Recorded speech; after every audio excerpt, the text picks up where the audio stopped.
تھوڑی دیر کے لیے ڈپریس ہونا تو ٹھیک ہے، اگر آپ وہ ہفتوں سے یہ چلتا جا رہا ہے اور آپ وہ افیکٹ کر رہا ہے آپ کی زندگی کی اور ڈیلی لائف میں، تو یہ ایک بیماری کا حصہ بنتا جا رہا ہے۔ السلام علیکم، welcome to the third episode of mindful awareness. آج ہم بات کریں گے ڈپریشن کے بارے میں۔ سر پلیز بتائیے گا کہ ڈپریشن ہے کیا؟ یہ ایک آپ نے ایسا سوال پوچھ دیا جو میرے خیال میں اس میں ایک آج ایپیسوڈس میں تو بات ہو ہی نہیں سکتی، کیونکہ یہ ایک ایسی چیز ہے جو سب میں ڈپریشن ہے اور جس کے کچھ فائدے بھی ہیں اور اس کے بہت سارے نقصانات بھی ہیں۔ تو میرا خیال میں ایک معمولی سی کچھ انفارمیشن میں آپ کو بتا دیتا ہوں اباؤٹ ڈپریشن، لیکن اس کو اگر آپ زیادہ چاہتے ہیں تو پھر ہم دوبارہ بھی اسی چیز پہ بات کر سکیں گے۔ پہلی بات تو یہ ہے کہ جس طرح میں نے پچھلی دفعہ بھی بات کی تھی کہ دماغ میں بہت سارا حصہ ہے جس کا ایموشنز کا تعلق ہے۔ اس میں سے پچھلی دفعہ ہم غصے کی بات کر رہے تھے، تو آج اگر ہم ڈپریشن کی بات کریں تو دیکھیے، ہمیں بنایا گیا ہے کہ ہم ڈپریسڈ ہوں اور ہمیں بتایا گیا ہے کہ ہمیں غصہ ہونا چاہیے جب ضرورت ہو۔ اسی طرح ہمارے کیمیکلز کے اندر ہی برین میں بھی ہمیں بتایا گیا ہے کہ انگزائٹی ہو۔ جیسے اگر پھر ہم انگزائٹی کے متعلق بھی بات کریں گے، انگزائٹی تھی تو ہم نے پڑھا، انگزائٹی تھی کہ جس کی وجہ سے ڈاکٹر بنے۔ اور ایوولوشنری اسپیکنگ بھی ہم تبھی سروائیو کیے، اگر انگزائٹی تھی، سیڈنس تھی تو ہم پتہ تھا ہم نے سروائیو کیسے کرنا۔ ایگزیکٹلی۔ پھر اگر آپ ڈپریشن کی بات سوچیں تو وہ اگر ہم سمجھیں کہ ہمیں ڈپریشن ہی نہیں ہے تو پھر اس کا مقصد ہے کہ ہم ایسے لوگ ہیں جن میں کوئی فیلنگز ہی نہیں ہیں، ایموشنز نہیں ہیں۔ اگر دکھ نہیں پہنچتا آپ کو تو آپ اس کو سائیکوپیتھ کہہ دیں گے، جس کو کوئی فیلنگ نہیں ہے، ایپتھی ہے، جیسے افسوس ہو رہا ہے، وہ زلزلے ہیں، جہاں ایکسیڈنٹس ہیں، جو ڈیتھ ہیں، اور بہت ساری فیلنگ ہیں۔ آپ دیکھتے ہیں حالات ایسے نہیں ہیں یا فائنینشلی کا پرابلمس نہیں، آپ کو ہمیشہ ڈپریشن کو، فیلنگس کو سمجھنا چاہیے اور ہونا چاہیے۔ تو جہاں تک عام سوکھ ہیں تو ڈپریس تو سب میں ہے۔ سر لیکن ابھی جیسے آپ نے یہ بات کی کہ ڈپریشن ضروری ہے، اور میں نے بھی کہا کہ ہاں انگزائٹی تھی تو سروائیول تھا، لیکن کیا فرق ہے ایک نارمل فیئر میں اور بے چینی میں، ایک نارمل اداسی میں اور کلینکل ڈپریشن میں؟ کیا ایسا فرق ہے جہاں پہ کیا علامات ہیں ڈپریشن کی اور ان میں کیا فرق ہوں گے جو ہم پتہ چلے گا کہ یہ کلینکل ہے؟ دیکھیے، نارمل ڈپریشن کو نارملی سمجھیں، جو میں نے پہلے بات کی۔ اب آپ اس اگر آپ یہ سمجھیں کہ یہ ایک بیماری لیول پہ بن رہا ہے تو اس کو تو بڑا ایک طریقہ تو بڑا آسان ہے سمجھنے کے لیے کہ ہے کتنے عرصے سے یہ چل رہا ہے، اور دوسرا ہے کہ اس کی انٹینسٹی کیا ہے۔ یعنی اگر تھوڑی دیر کے لیے ڈپریس ہونا تو ٹھیک ہے، اگر آپ وہ ہفتوں سے یہ چلتا جا رہا ہے اور آپ وہ افیکٹ کر رہا ہے آپ کی زندگی کی اور ڈیلی لائف میں، تو یہ ایک بیماری کا حصہ بنتا جا رہا ہے۔ دوسرا اس کا ہے کہ اس کی انٹینسٹی کتنی ہے، یعنی اتنا زیادہ اثر کر رہا ہے وہ ڈپریشن آپ کو، جس میں سے پھر جو آپ کا سوال ہے کہ پھر کیا سمٹمز کیا آنے لگ جاتے ہیں، علامات کیا ہیں، علامات کیا آ جاتے ہیں۔ تو علامات تو پھر بہت سے کامن ہیں اس چیز پہ۔ ڈپریشن میں جو سا ایک تو ہے دکھ، اس میں تھکاوٹ ہے، اس میں صبح فریش نہ ہونا ہے، اس میں نیند نہ آنا ہے، اس میں جسمانی بیماریوں کا سامنے آنا، جیسے سر درد کا تعلق ہے، جیسے کہ پیٹ کی تکلیف ہے، بے شک ٹانگوں کے کمزوری کا تعلق ہے، بے شک سانس خراب ہونے کا تعلق ہے، بے شک ہر وقت مختلف ڈاکٹروں کے پاس جانا کہ مجھے یہ سر درد ہے اور یہاں جسمانی درد ہے، اور وہ جسمانی تکلیفوں پہ چلتے جانا، اور وہ کبھی اس کے پاس کبھی اس کے پاس۔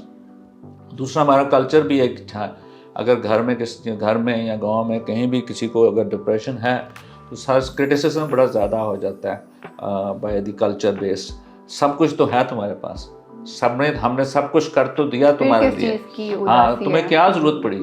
یہ کھانا بھی ہے، یہ گھر بھی ہے، یہ تمہیں باپ ہے، نا شکرے ہو گیا، ہاں کیا ہو گیا تمہیں؟ تم کیوں نہیں اس طرح ہو سکتے جس طرح کے باقی لوگ ہیں؟ اس چیز کے متعلق کیا کچھ نہیں کیا گیا ہم نے آپ کے لیے، تو پھر آپ کیوں ڈپریس کیوں ہو؟ سر پھر یہ جو کیوں ہے اور واقعی کہ پھر کیا وجوہات ہیں ڈپریشن کی؟ ایسی کیا وجہ ہے کہ کچھ لوگوں کو ڈپریشن ہو جاتا ہے؟ دیکھیے اگر آپ ویسے دیکھیں پرسنٹیج کے حساب سے تو 10% ہے جو WHO کا ہے کہ 10% لوگ جو ہیں ان کو میجر ڈپریسو ڈس آرڈر، ایک ہے ڈپریشن، ایک ہے major depressive illness, major depressive disorder MDD، یعنی یہ کتنے عرصے تک ہے اور اس کی انٹینسٹی کیا کر رہی ہے اور اس کے سمپٹولوجی کیا کر رہے ہیں. تو اس وجہ سے وہ ڈیلی لائف کو وہ آپ کو افیکٹ کر رہا. جی آپ نے سوال ہے کیوں ہوتا کیوں ہے اس چیز کے حساب سے، دیکھیں اس کو دو ڈفرینٹ سائڈ سے دیکھا کریں اس چیز پہ. ایک تو آپ جس طرح ہم نے پہلے بھی بات کر چکے ہیں، ہمیشہ ریزنس آپ ڈھونڈتے ہیں، اور ریزنس ڈھونڈتے ہیں تو پھر سمجھتے ہیں کہ ہاں یہ ہیں گھر کے حالات کیا ہیں، گھر کے باہر کیا حالات ہیں. لوگ سمجھتے ہیں جیسے کہ لوگ اکانومی کے متعلق، فائنینشیل کے متعلق سوچتے ہیں. جو لوگ سڑک پہ جا کے سوال پوچھیں اور ڈپریشن کے متعلق بات چیت کریں تو وہ یہی بتائیں گے کہ زیادہ تر کیونکہ حالات ایسے ہیں، اکانومی ایسی ہے، ہر چیز مہنگائی بہت زیادہ ایکسپینسو ہو گئی چیزیں، اس وجہ سے میں ڈپریشن پہ. لیکن ایسا ہے نہیں، کیونکہ اب لینڈ کروزر پہ جو بیٹھا ہوا ہے اس کی شکل بھی آپ دیکھ لیں تو اس کی شکل جو سی وہ بھی ذرا منہ فرسٹریشن والا ہی ہے. ہو سکتا ہے اس کو بھی ڈپریشن ہو، اس کو ہے، اس کو یہ نہیں کہیں. تو جب WHO کی 10% کی بات کر رہے ہیں وہ صرف اکانومی کی تو بات نہیں کر رہے، پیسے کی بات تو نہیں ہو رہی. ایک نارمل عام گھر چلانے والے لوگوں کو بھی جو ہے بہت زیادہ ڈپریشن ہے. تو صرف یہی نہ سمجھا کیجئے کہ ڈپریشن جو ہے وہ ہمیشہ ان وجہ سے حالات جو سے ہیں، انوائرمنٹ کہتے ہیں اس کو، انوائرمنٹ ایک خاص ریزنز ہیں جس کی وجہ سے ڈپریشن ہوتا ہے. لیکن اس کا یہ مقصد نہیں ہے کہ جو صرف اکانومی ٹھیک ہے تو ڈپریشن جو ہے سر وہ جو آپ نے پچھلی ایپیسوڈ میں بتایا بھی تھا بایو سائیکو سوشل ماڈل کہ آپ کی بایولوجیکل فیکٹرز ہوتے ہیں وہ امپورٹنٹ ہیں، پرسنالٹی، ٹیمپرامنٹ، سائیکولوجیکل کہ آپ اس کو لے کیسے رہے ہیں، سمجھ کیسے رہے ہیں، اور سوشل کہ میری سرکمسٹانسز کیسے ہیں. سر پلیز اس پہ تھوڑی روشنی ڈالیے گا. نہیں وہ صحیح آپ نے بتا دیا نا اس چیز کو، اگر ایک بھی تکلیف چل رہی ہو تو پھر دوسری تکلیفیں بھی چلنی پڑتی ہیں. اگر مجھے ایک جسمانی بیماری بھی آ سکتی ہے یا فائنینشیل پرابلم بھی آ سکتی ہے تو آف کورس اس کے ساتھ ساتھ مجھے ڈپریشن بھی آ سکتا ہے. اور پھر اس کا پھر جو انوائرمنٹ ہے وہ اس کا جو کرٹیسزم آنا شروع ہو جاتا ہے کہ میرے ڈپریشن کی وجہ سے. دیکھیے جب ڈپریشن ہوتا ہے نا تو آپ میں اتنی کیپیبلٹی نہیں رہتی کہ جو آپ کی روٹین کام ہے آپ کام نہیں کر سکتے جتنا کام. صبح اٹھ کے جب فریش نہیں ہوتے تو آپ لیٹ جا رہے ہوتے ہیں آفس ورک، فنکشنل امپیئرمنٹ ہو جاتا ہے بہت زیادہ. اور آپ کا وہ بہت سارے لوگ جو سے ہیں، میں ایز اے ڈاکٹر بھی اپنا ٹیچر بھی، میرے سے آگے جو بچے پوچھ رہے ہوتے ہیں، اسٹوڈنٹس پوچھ رہے ہوتے ہیں، ان کا ایک ہی سوال ہوتا ہے کہ میری میموری خراب ہوگی، میری یادداشت کمزوری. حالانکہ یادداشت نہیں ہے، اس اسٹیج میں جا کے وہ وہاں تک کالج تک پہنچے ہوئے ہوتے ہیں، ایسی بات نہیں ہوتی. لیکن ان کی لاس آف کنسنٹریشن ہوا، فوکس نہیں ہو سکتے. فوکس کیوں نہیں ہو سکتے؟ کیونکہ اپنی سوچیں جو ان سی ہیں وہ ان کو اس لیول تک لے کے نہیں جا سکتی، کیونکہ ان کو اور انگزائٹی اور ڈپریشن چل رہا ہوتا. تو اس لیے وہ ایک لفظ کو پڑھیں گے اور جب وہ دوسرے لفظ پہ جائیں گے تو ان کو یاد نہیں رہے گا. کہ دوسرے وہ لوگ ہیں جو گھر میں بیٹھے ہوئے ہیں اور کوئی کام نہیں. یہ ایک چیز ہے جس میں کیونکہ آپ صرف سوچتے رہیں اور سوچیں گے تو پھر آپ کو کیا نہیں آج کل فضول چیز نظر آ رہی ہے. بے شک وہ چینلز ہیں، بے شک وہ انفارمیشن ہے، بے شک وہ حالات ہیں، وہ آپ کو جیسے مرضی آپ دیکھتے جائیں اس سے بھی آپ. تو ایک تو ہے انوائرمنٹل ریزنس ہیں جس کی وجہ سے ڈپریشن. دوسری ہے تو وہ ہے جینیٹک بیسس، جینز کی وجہ سے. یعنی کچھ لوگ ہیں جن کی فیملی میں کینسر کی فیملی ہے، کچھ فیملیز میں جن میں ہارٹ اٹیک بہت زیادہ ہے، کچھ ہیں جن کے سر درد بہت زیادہ ہوتے ہیں، کسی کو اور بہت ساری جسمانی بیماریاں. تو ایسے ہی جیسے ذہن ہے تو ذہن کی بیماریاں ہیں تو بہت ساری فیملی ہیں. تو ہم نے جینیٹکس پہ بھی سوچنا ہوتا ہے، جس سے سوال پوچھنا پڑتا ہے مجھے کہ کیا فیملی ہسٹری، کیا آپ کے فیملی میں بھی کوئی ڈپریسو النس ہے، کیا آپ کی فیملی میں بھی کوئی اور نفسیاتی پرابلمس ہیں، بائی پولر ہے، تیزی کی بیماری ہے، یا ڈرگ ایڈکشن ہے، جو بھی باقیوں سے پوچھنا پڑ جاتا ہے. تو یہ ساری چیزوں کو سمجھ کے تو پھر آپ کہہ سکتے ہیں کہ ہاں جی یہ بھی ایک بیماری لیول تک پہنچ گئی ہے. سر ڈپریشن اور انگزائٹی میں کئی لوگوں کو فرق نہیں پتا کہ ڈپریشن انگزائٹی سے کیسے مختلف ہے. سم ٹائمز ہوتی انگزائٹی ہے لیکن ہمیں لگتا ہے کہ یہ ڈپریشن ہو گیا. بڑا اچھا سوال ہے، لیکن اس کو سمجھانے کے لیے پورا یہ بھی ایک لیکچر لگے گا. آپ کو میں بتا دوں سر 2 لائن انگزائٹی، میں بتاؤں گا کہ انگزائٹی کیا چیز ہے، ڈپریشن کیا چیز ہے. دونوں بالکل فرق ہیں، دماغ بالکل فرق ہیں اس ساری چیز کے متعلق. ڈپریشن جو ہے وہ لیفٹ سائڈ پہ کر رہا ہوتا ہے برین، وہ جو ہے وہ رائٹ سائڈ. انگزائٹی جو ہے وہ رائٹ سائڈ آف برین کر رہی ہے اس چیز کے متعلق. یہ چیزیں ایک جیسی نہیں ہیں ساری چیز کے متعلق. یہ علیحدہ بات ہے جو آپ والی بات کہ ہاں دونوں چیزیں بھی اکٹھی ہو سکتی. اور کئی دفعہ صرف ایک سائڈ پہ صرف انگزائٹی.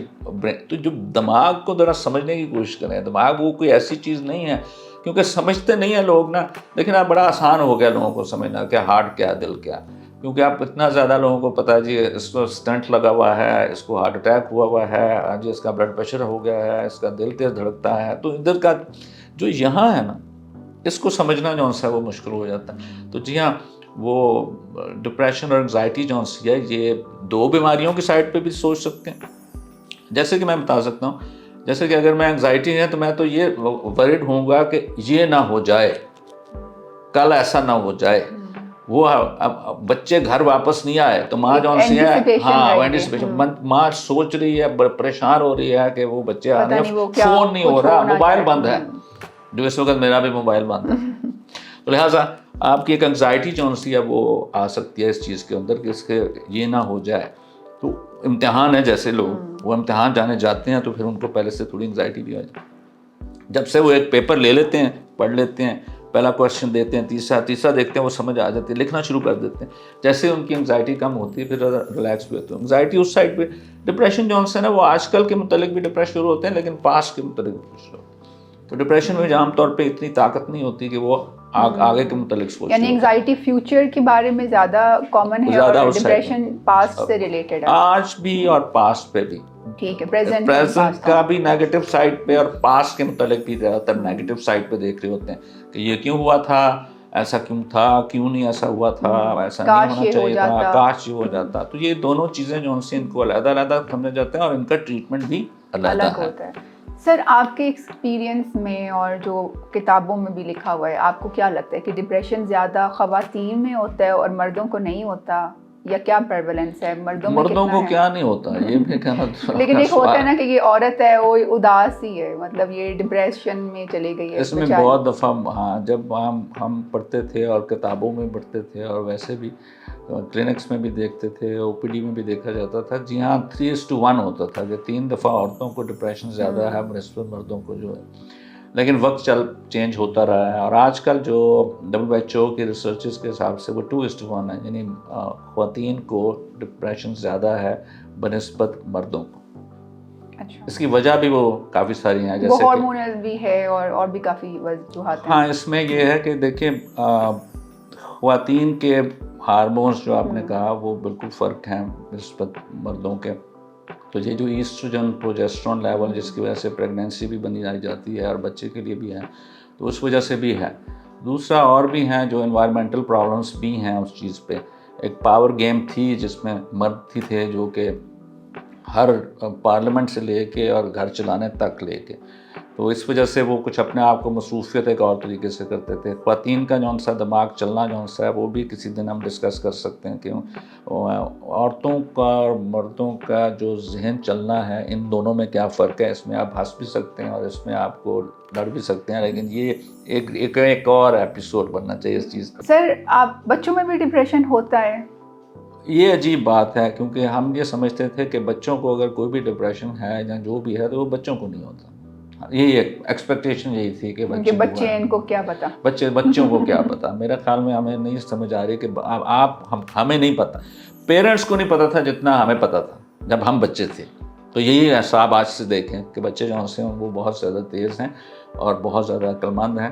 اس کے اوپر بھی ہم ڈسکس کر سکتے ہیں کہ آج کل کے بچوں کو اور جب ہم بچے تھے اس میں کیا فرق تھا. بٹ اینی وے, آپ کا جو سوال ہے کہ کیا بچوں کو بھی ڈپریشن ہے, جی ہاں. عام طور پہ کلاس 8 میں بھی, کلاس 7 یا 8 میں بھی ایک فیز آتا ہے جس میں ڈپریشن آ سکتا ہے. یہ نہیں کہنا کہ کتنے پرسنٹیج پہ ہے, لیکن یہ بھی ہو رہا ہے. اور وہ اس کے لیے تو بہت ہی مشکل ہو جاتا ہے, کیونکہ فیملی کے لیے بڑا مشکل ہو جاتا ہے, پیشنٹ کے لیے بچے کے لیے بڑا مشکل ہو سکتا ہے. کیونکہ سب سے زیادہ ہے کہ ہماری ایکسپیکٹیشن ہوتی ہے بچوں کو کہ یہ ایگزامس جیسے ہمارے ساتھ تھا. میرے نانا دادا کا والدہ ایک تھا کہ میٹرک کر لو, میٹرک کر لیا تو کہا جی نہیں تم نے ایف ایس سی کرنی ہے, بس یہ کر لو, ایف ایس سی کر لیا تو نہیں ڈاکٹر بن جاؤ, ڈاکٹر بن گئے بھائی پروفیشن کون سا ہے. مطلب ایکسپیکٹیشنس جو سی ہیں وہ بہت زیادہ دی جاتی ہیں. تو بچوں کو جب آپ ایکسپیکٹیشن ایسے کریں